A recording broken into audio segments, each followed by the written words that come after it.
नमस्कार दोस्तों। राजनीति का खेल भी कभी कभी ताश के खेल के जैसा होता है। जी हाँ, ताश के खेल का खिलाड़ी अगर डोनाल्ड ट्रंप हो तो उसके कहने क्या। जी हाँ, ये वो डोनाल्ड ट्रंप है जो इस ताश के खेल का डीलर भी है, खिलाड़ी भी है। ताश की प्रिंटिंग भी इसके हाथ में और मन मुताबिक ये पत्ते फेंटता है और अपने मन के मुताबिक ही ये पत्तों को डिस्ट्रीब्यूट करता है। तो आप समझ सकते हैं कि आखिरकार इस खेल में जीत किसकी होगी। ये आपको अच्छे से आइडिया लग चुका होगा। और हर बार डोनाल्ड ट्रंप भारत के अगेंस्ट 24/7 कुछ ना कुछ ट्रम्प कार्ड चलते रहता है। कभी ये कहता है कि Modi is great, India is great, कभी कहता है हैप्पी बर्थडे मोदी, और अगले ही पल जी हाँ अपने ही द्वारा एक बहुत बड़ा घटिया प्रपंच रच देता है भारत के खिलाफ, इंडिया की जेब काट देता है ये इंसान। कभी पेनल्टी टैरिफ लगा करके हमारे ऊपर, कभी टैक्स लगा करके, कभी पाबंदी लगा करके H1B वीज़ा को लेकर के भी चंद मिनट पहले एक बहुत तगड़ा एक्शन लिया है। और अब तो ट्रंप ने हमारे चाबहार पोर्ट पर भी इसने कैंची चला दी है। अब कुछ बोलोगे चाबहार पोर्ट हमारा कैसे भी, वो तो ईरान के अंदर है। ईरान के अंदर जो चाबहार पोर्ट है उसका कुछ छोटा सा हिस्सा हमने भी लीज पर लिया था, छोटा सा हिस्सा लीज पर लिया था कि हम भी इस चाबहार पोर्ट का इस्तेमाल करेंगे, माल को भेजेंगे, माल मंगाएंगे, हमारी इकॉनमी बूस्ट होगी। बट अप्रत्यक्ष रूप से ट्रंप ने इस पर भी एक बहुत बड़ा प्रहार कर दिया है। मतलब कि ट्रंप की स्ट्रैटेजी बिल्कुल सिंपल है राजनीति की, कि पहले प्यार का गुलाब पकड़ाओ अपनों को और फिर उस गुलाब के अंदर जो कांटा है उस कांटे को चुबा दो अपनों के ऊपर। ये है इसकी घटिया प्रपंच। एक्चुअली चाबहार पोर्ट ईरान का है, ये हमको ध्यान रखना है अच्छे से। और इंडिया ने बस वहाँ पर अपना कुछ पैसा लगाया है, कुछ नहीं बल्कि बहुत 20,000 करोड़ के आसपास हमने इसके ऊपर क्या कर दिया है, पैसा खर्च कर दिया है। पोर्ट अपना तैयार करा, अपना ऑपरेटिंग सिस्टम उन्हें तैयार करा, अपना सॉफ्टवेयर डिज़ाइन करा, अपने एम्प्लॉयज़ को वहाँ पे हमने क्या करा, इम्प्लांट किया, मतलब कि उनको यहाँ पे डिप्लॉय किया। अब हमको ये सुनने को मिल रहा है कि यहाँ पे हम लोग व्यापार नहीं कर सकते हैं। भाई भले ही दोस्तों मालिक आप लोग बोलोगे ईरान है, तो इस समय ट्रंप कैसे अपना ये एक्शन सुना सकता है। चाबहार पोर्ट पर मना करना तो फिर ईरान करेगा ना मना, ये ट्रंप कौन होता है कहने वाला। एक्चुअली चाबहार पोर्ट ईरान का है ये हम सब जानते हैं, मगर रिमोट कंट्रोल एक्चुअली अमेरिका के पास में है। बस इंडिया बीच में ना कहीं ऐसे घुन की तरह पिस चुका है। एक्चुअली यहाँ पर ट्रंप से ना मैक्सिमम सभी देश डरते हैं। अमेरिका से डरने की पीछे की बहुत सारी वजह है भाई। अब जैसे ईरान के डरने की वजह यह है कि ईरान की जो इकॉनमी है, तो इकॉनमी तैयार होती है, उसकी जीडीपी तैयार होती है, उसका 70% हिस्सा इसके एक्सपोर्ट से तैयार होता है। वो एक्सपोर्ट करता है तेल और गैस।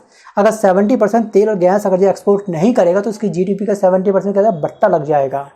और अमेरिका ने इसके ऊपर सैंक्शन लगा दिया है इस पोर्ट पर, और इसी पोर्ट से इसका सारा तेल क्या होता है, एक्सपोर्ट होता है। मतलब कि अब ईरान की कमाई रुकने वाली है। अब ये बोलोगे भैया उसको रोका है, इंडिया को थोड़ा रोका है। अगर कोई मॉल को सील कर दिया जाए तो उसके अंदर की दुकानें क्या होंगी, बाय डिफ़ॉल्ट बंद मानी जाएंगी ना। आपका जब मॉल का मेन गेट ही क्लोज कर दिया गया तो अंदर की दुकानों के साथ व्यापार कैसे करोगे, माल वहाँ से आप खरीदोगे कैसे। तो वैसे अब हमारे साथ में हुआ है।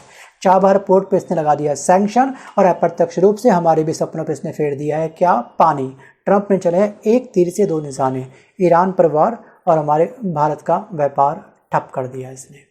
अब दूसरी सबसे बड़ी वजह यह है ना कि जो अमेरिका है, अमेरिका के पास में डॉलर का पूरी तरीके से कंट्रोल है, क्योंकि ये करेंसी क्या है, अमेरिका की है। और दुनिया के मैक्सिमम जो ट्रेड होते हैं देशों के, वो डॉलर के अंदर होते हैं। ट्रंप चाहे तो ईरान को डॉलर सिस्टम से बाहर कर सकता है, ईरान छोड़िए किसी भी देश को चाहे तो डॉलर सिस्टम से बाहर कर सकता है। भाई मेरी करेंसी, मैं आपको पैसा दूँ या फिर ना दूँ अपनी करेंसी को, ये तो कंट्रोल मेरे हाथ में होगा ना।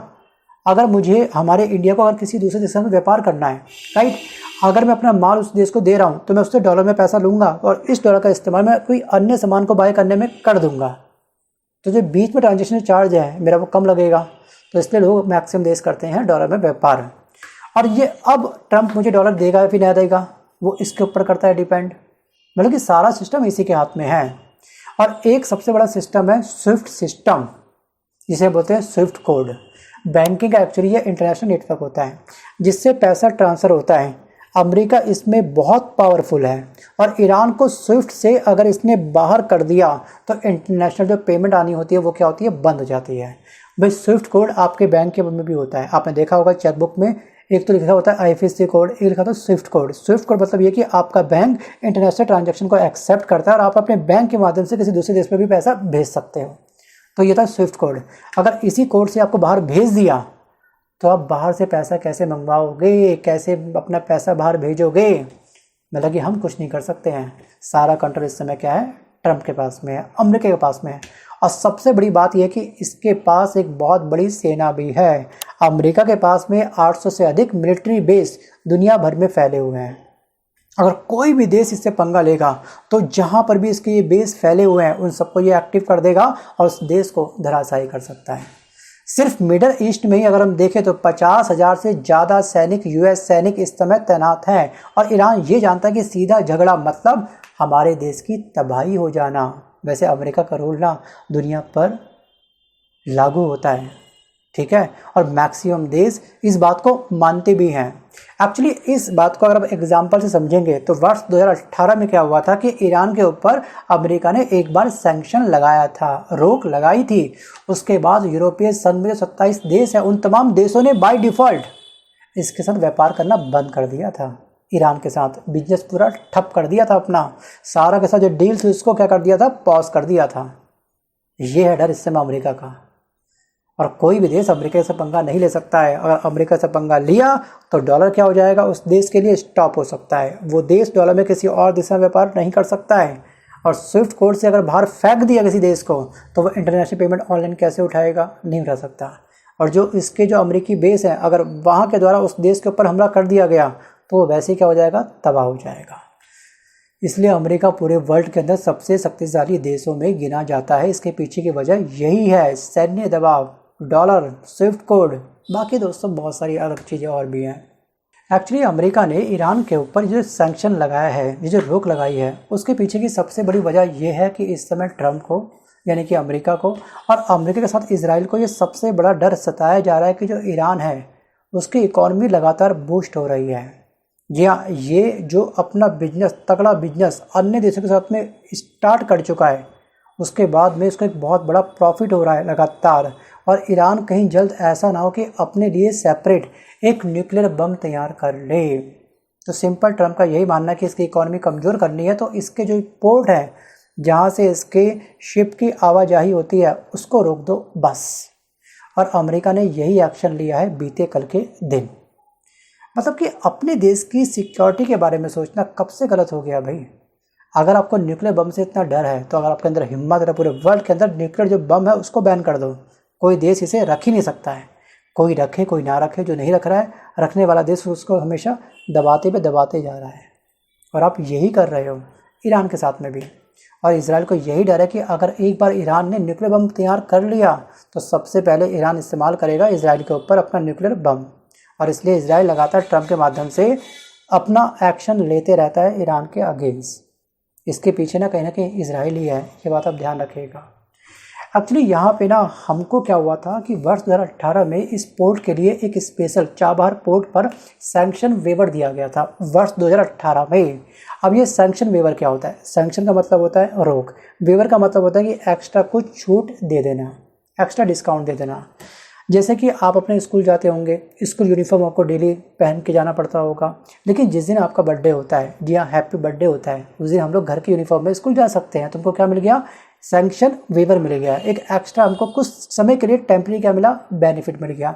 जैसे जो बच्चे नीट की तैयारी करते हैं, ठीक है, तो वो 11th-12th में अपनी डेली स्कूल नहीं जाते हैं तो उनको एक सैंक्शन वेवर मिल जाता है कि आप स्कूल मत आओ, कोई दिक्कत नहीं, आप जिस कोचिंग की तैयारी करो, आप सिंपल सी कोचिंग तैयारी करो, हमको बस वहाँ का रिकॉर्ड दे दो कि आप सच में कोचिंग कर रहे हो, प्रूफ हमको सबमिट कर दो, बस आपको डायरेक्ट बोर्ड के एग्जाम देने आना है। तो ये क्या मिल गया उनको? सैंक्शन वेवर मिल गया।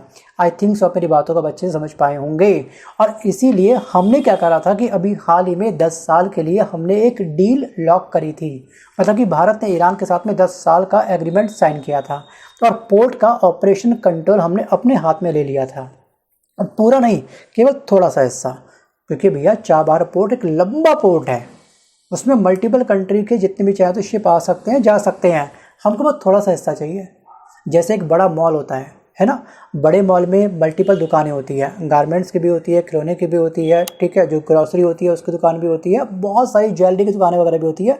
तो अगर यहाँ पर अगर पूरे मॉल को बंद कर दिया जाएगा तो हम लोग दुकान से सामान नहीं ले सकते हैं। अगर मुझे केवल गोल्ड चाहिए तो दुकान तो उसके अंदर ही है, बट यहाँ पे ना छोटा सा हिस्सा लिया है दुकानदार ने, गोल्ड की दुकान बनाने के लिए एक छोटा सा हिस्सा लिया, और वैसे ही हमने क्या करा, चाबहार पोर्ट का एक छोटा सा हिस्सा लिया है, जिस पे हमने लगातार अब तक कम से कम 20,000 करोड़ रुपए हमने इस पर क्या करा, इसकी मैन्युफैक्चरिंग में खर्च कर दिया है।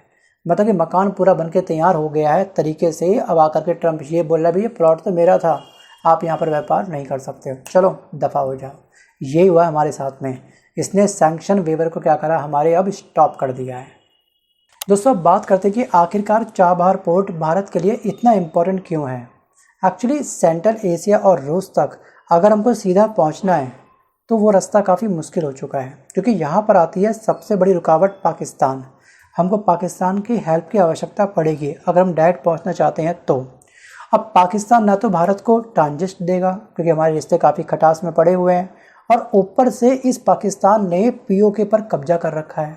मतलब कि सीधा जो लैंड रूट है भारत के लिए हमेशा के लिए पाकिस्तान ने ब्लॉक कर रखा है। और हम इस पाकिस्तान के सामने इस कंडीशंस में तो कभी खड़े होंगे नहीं। प्लीज़ हमको जाने दो, हमको व्यापार करने दो।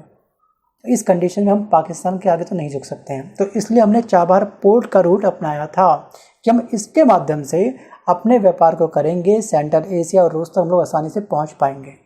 अब इसी पर ट्रंप ने क्या कर दिया है, प्रहार कर दिया है। सो गाइस आपको क्या लगता है कि सच में ट्रंप ने इस समय पाकिस्तान के कहने पे एक्शन लिया, या सच में इजराइल के कहने पे एक्शन लिया, या फिर ट्रंप ने ये खुद का डिसीजन था भारत को कमज़ोर करने का, भारत के व्यापार को कहीं ना कहीं धराशायी करने का? आपको क्या लगता है? सो गाइस वीडियो को पॉज करके आप मुझे कमेंट पक्का करना कि अगर मैं आपको भारत के एक दिन के लिए प्रधानमंत्री बना दूं, सारे कैबिनेट का कंट्रोल आपके हाथ में है, अब ट्रंप के अगेंस्ट आपको एक्शन लेना है, तो आप क्या एक्शन लोगे? ध्यान रखिएगा, डॉलर का कंट्रोल इसके हाथ में है, स्विफ्ट कोड का कंट्रोल इसके हाथ में है।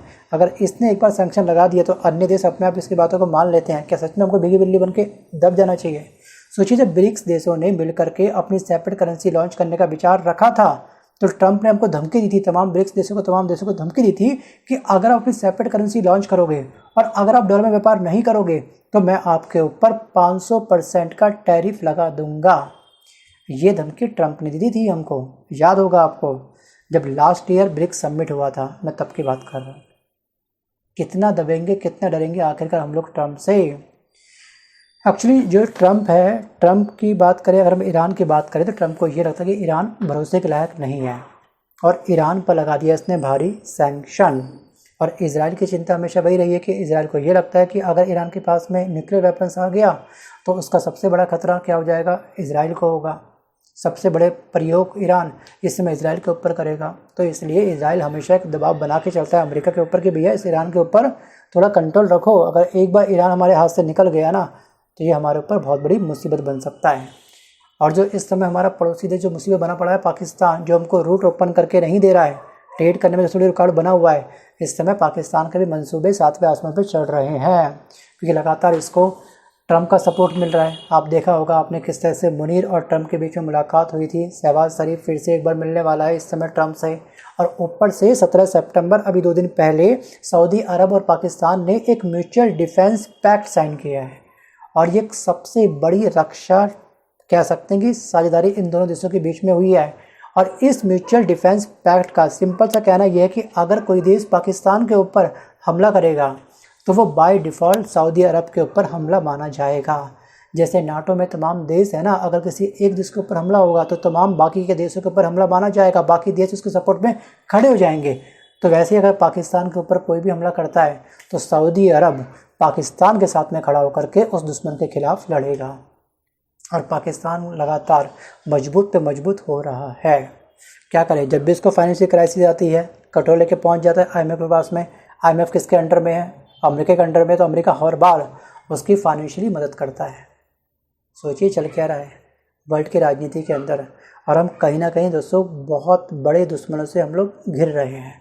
एक तरफ पाकिस्तान है, एक तरफ बांग्लादेश हमको धमकी दे रहा है, और चीन भी ना काफ़ी हद तक हमारा सगा नहीं है। गलवान घाटी वाला केस हम लोग नहीं भूल सकते हैं, कितना बड़ा वो इंसिडेंस हुआ था, कितनी बड़ी वो घटना हुई थी। थिंक अबाउट इट, आपको क्या लगता है?